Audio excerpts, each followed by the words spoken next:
My name's Ethan.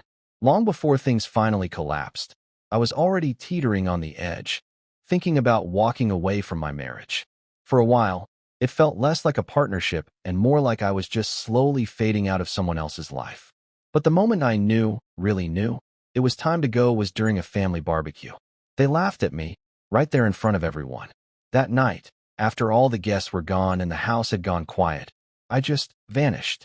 Laura and I had been married a little over 7 years. At the start, we were like most couples, maybe even better than most. We were close. We had big plans. We didn't just want a place to live, we wanted to build a home together. That was the dream. And for a few years, we chased it side by side. But around year 5, things started to shift. It wasn't anything dramatic at first, which made it even harder to spot. The change crept in around the time we started trying for kids. We both wanted children badly. But month after month went by, and nothing happened. So we turned to fertility treatments, doctors, injections, tests, strict schedules, you name it, we tried it.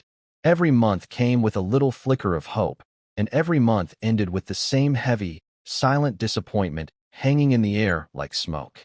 I could see what it was doing to Laura. She pulled back, got quieter. At first, I figured it was just the stress getting to her. We were both struggling. But after a while, it felt like she wasn't just pulling away from the treatments. She was pulling away from me, too. She let go of the dream. I think it got too painful to hold on to, so she just dropped it altogether. And when she did, it felt like she let go of us as well. The warmth between us disappeared. What used to be easy affection turned into polite, distant interactions. We still shared the same house, the same bed, sat at the same dinner table. But it felt like I was living with someone I didn't know anymore. And the silence between us kept growing. The worst part? She didn't seem to care. Didn't even seem to notice. Laura had shut down emotionally. I kept telling myself that love meant hanging on, even when the other person had clearly let go. About a year and some months before everything officially fell apart, her sister showed up at our door. She'd just gone through a brutal breakup. Screaming matches, cheating accusations, even the cops had been called to their place more than once. It was ugly. So when Laura asked if her sister could stay with us for a few days while she figured things out, of course I said yes. It felt like the right thing to do. Plus, she had 2 little kids with her. They didn't ask for any of this. So they moved in with a couple of bags and what looked like an overnight plan. But a few days turned into more. I figured she just needed a little extra time to get on her feet. But those days became weeks. She never mentioned getting a job or finding a place of her own, or even going back to the town she came from. Her things started taking over the guest room. The kids' toys spread across every room. Living room, kitchen, even our bedroom. Their clothes got mixed in with ours. Still, I stayed quiet. But 1 month turned into 2, and then we were well into the 3rd month, and they were still there. It felt like I had a whole other family living in my house, and no one else saw an issue. Except me. Laura's sister was loud, sarcastic, always throwing out snarky comments. And the kids? Total chaos. No discipline, no boundaries, no respect for the space. It felt like living in a daycare run by a tipsy clown. Every day was tense. I'd drag myself home from work, just hoping for a little peace, and walk into another storm. The arguments started piling up. We didn't really talk anymore, just fought. And what cut the deepest? Laura always took her sister's side. Always. No matter how out of line her sister was, Laura defended her. I'd bring up my concerns calmly, but she'd shut me down. She'd say things like, "She's my only sister," or "You can't expect me to throw her out over one little thing." My frustration meant nothing to her. There's one moment I'll never forget. Her sister was openly mocking me, throwing little jabs, and instead of shutting it down, Laura smirked and said, "Oh, stop. He's just sensitive." Then they both laughed. I was humiliated. Things got so bad, I wasn't even sleeping in my own bed anymore. Laura let her sister and the kids use our bedroom. I was left to sleep wherever I could find space. I know some folks might hear this and think, why didn't you just leave? Believe me, I asked myself that question more times than I can count. But it wasn't that easy. I honestly believed a lot of Laura's pain came from us not being able to have kids. It crushed her. And I kept thinking, if we could somehow get through that, if we could just find a path forward together, maybe the love we once had would come back. That hope kept me around longer than I should have stayed. Deep down, though, I was wearing thin. I reached a point where love, by itself, just wasn't enough to keep me standing in a house where I felt like a ghost. So I quietly scheduled a meeting with a divorce lawyer. I laid it all out, just the facts. A few weeks after that talk, the paperwork was ready. All I had to do was serve them. But I couldn't bring myself to do it. It wasn't because I thought Laura would suddenly change. It was because some part of me still wanted to see that look in her eyes, the way she used to look at me when things were good, even if it was just one last time. But waiting didn't make anything better. The tension didn't ease up. So I started preparing, step by step. First, I began packing up the things that mattered: clothes, documents, personal keepsakes. I stuck them in old moving boxes and labeled them vaguely, just in case someone happened to notice. Then I rented a little storage unit on the edge of town, paid in cash. It was the kind of place no one would ever think to check. Every couple of days, I'd move a few boxes over, nice and slow. I opened a new bank account under a slightly different version of my name. Got a new phone. Picked out a new city, quieter, smaller, far away. I planned everything down to the minute. If this marriage came to an end, I was ready to disappear without leaving a ripple. But I still hadn't done it, hadn't left. Because no matter how hurt or tired I was, part of me still loved her. Beneath all the frustration and loneliness, I was still hanging on to the woman I married. One Saturday, I decided to get out for a bit, clear my head. I was gone just a few hours. But when I pulled back into the driveway, I saw a bunch of cars lining the street, way more than usual. I could hear the noise before I even reached the door. Kids yelling, laughter coming from the backyard. I stepped inside and followed the noise. The backyard was packed with people. Kids were racing around with juice boxes, someone was manning the grill, flipping burgers. Music was playing low in the background. Folks were chatting and joking around. Drinks covered the patio table, plates were piled high with food. It was a full-on family cookout. Only one problem: I hadn't been told a single thing about it. I stood at the back door for a second, taking it all in. It felt like I'd walked into someone else's party, inside my own home. I kept a straight face and scanned the yard. Laura was standing near the patio table, laughing it up with her parents. Before I could say a word, one of her aunts waved me over. "Ethan, can you grab this real quick?" she called out. I nodded and made my way across the yard. Truth is, I'd always gotten along with Laura's extended family, better with some of them than with her, especially lately. So I slapped on a smile and helped out. As I handed over the tray, another relative leaned in with a grin and asked, "Where have you been all day?" "We've been here for hours." "Didn't you know about this?" That's when it hit me. I wasn't just out of the loop. I'd been left out on purpose. Before I could say anything, Laura's sister cut in, loud enough for everyone to hear. "You know, if Ethan disappeared tomorrow, I don't think anyone would even notice." Everyone cracked up. And then her sister added, "I didn't even know you weren't here." It was meant as a joke, sure, but not to me. So I lifted my hot dog like it was a glass of wine, gave a half smile, and said, "Challenge accepted." The laughter stopped. Some folks glanced at me, probably thinking I was just being sarcastic. But I wasn't. That right there, that was the moment I decided.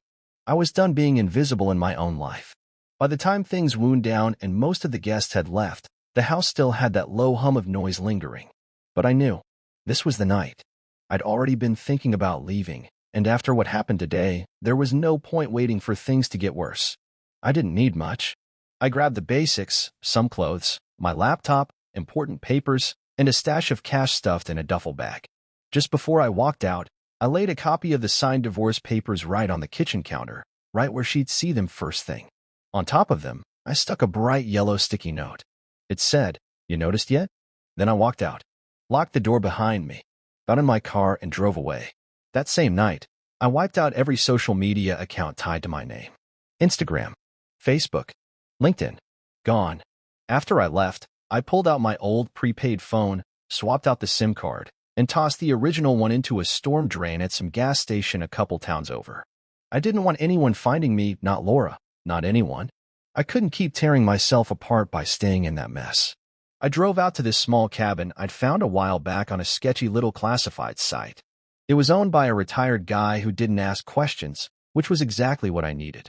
I paid him 3 months up front in cash.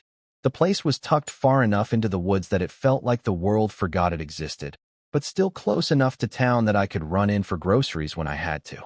I got by doing odd freelance jobs online. It wasn't much, but it covered the basics: food, power, and whatever little stuff I allowed myself to have. The days just started blending together. No alarms, no pressure.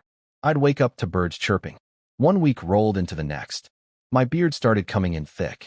I ate better, slept better, and, slowly, my head started to clear. Not once did I check in on Laura. I finally understood there was no point. That part of my life was over. And reopening an old wound just to see if it still bleeds? That never leads to anything good. 6 months had passed since I walked out.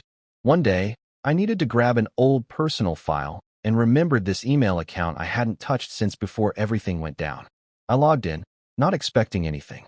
But the second my inbox loaded, I froze. There were dozens of emails. All from Laura. At first, I didn't know how to feel. I didn't even want to open them. I hovered over the delete button more than once. But eventually, I clicked. The early ones were full of rage. She was furious, demanding to know where I went, calling me selfish, spineless, heartless. Said I abandoned her. Said I had no right to disappear like that. She swore she'd find me, take me to court, drag me back. Her words were sharp, like knives. But as I kept scrolling through them, the tone started to shift. The anger faded. Her messages turned confused, then soft, like maybe she was starting to hear her own voice echoing in the silence I left behind. And the more recent ones, they hit me hard. One email said the bank had started sending her foreclosure warnings. She admitted she was working 2 jobs just to keep the house from falling apart. She said she'd finally kicked her sister and the kids out, that they weren't helping. She wrote that she finally understood, that she saw now what I'd been trying to say for years. In one message, she said, "I get it now. I understand why you were so distant." Another one said, "I wish you'd come home. Not because I need help, but because I miss you. Because I finally see what you sacrificed trying to keep us together." Then came the one that knocked the wind out of me. She wrote, "I was stupid. I took you for granted. I thought you'd always be there, no matter how much I ignored you. I still haven't signed the divorce papers. I keep hoping one day you'll walk through the door." I just sat there, staring at the screen. And I'll be honest, something stirred in me. My chest tightened. I remembered that side of her, the one who used to love me fully, the one who wanted to build a life with me. And maybe this was that version of her finally breaking through all the noise. But feelings alone, they're not always enough. I spent years convincing myself that love would fix everything, that time would do the healing. And even though her words shook me, even though they were real and emotional, I didn't know if I could ever go back. It had been a full year since I walked away. A year off the grid. A year of cutting ties and breathing like I hadn't in forever. I only went into town now and then for supplies. That day, I stopped by this little coffee shop I liked, kind of hidden away on the edge of the city. I ordered my usual and waited at the counter. Then I heard someone say my name. At first, I ignored it. But the second time, it came louder and with surprise. I turned around. It was Jason, an old mutual friend. The look on his face said it all, like he'd just seen a ghost. We exchanged a few awkward words. I kept it short, didn't give him much. But I should have known. Less than a week later, there was a knock on the cabin door. I wasn't expecting anyone, so I peeked through the curtain. And there she was, Laura.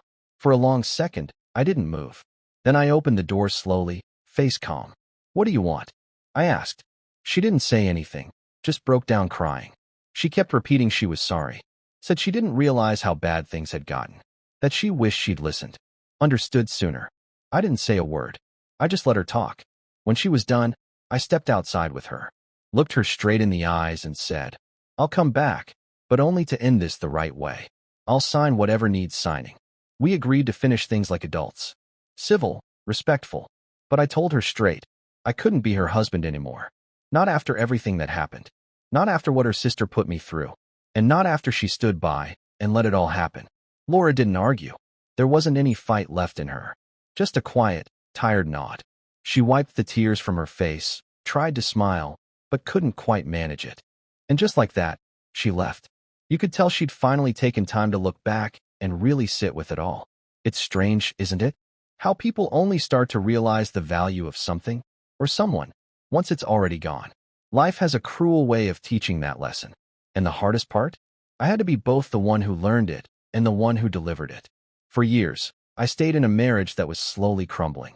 What nobody tells you is that love can't survive when it's one-sided. When one person is holding on while the other has already checked out emotionally, love doesn't stand a chance. I put up with so much disrespect, being mocked, the chaos that came with her sister and those kids, because I loved Laura. I really did. But I became invisible in my own home. And the wild part? She didn't get it until I was gone. That's when it all clicked for her.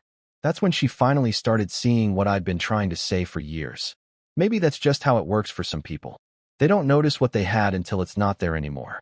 Until the silence replaces your voice. Until the space you used to fill starts feeling too empty. So if you're listening to this, and you're in a place where you feel like you're being overlooked or taken for granted, I hope my story gives you something to think about. Don't wait until you're completely broken just to prove you were ever whole. And if you're the one pushing someone away, ask yourself, why does it take losing them to finally see their worth? I'd really like to know what you think. Drop a comment. Share your own story if this hit home, or even if it didn't, I'd still like to hear your thoughts. And if you know someone who might need to hear something like this today, send it their way. You never know who's sitting quietly, bags already packed, just waiting for one more reason to walk out the door.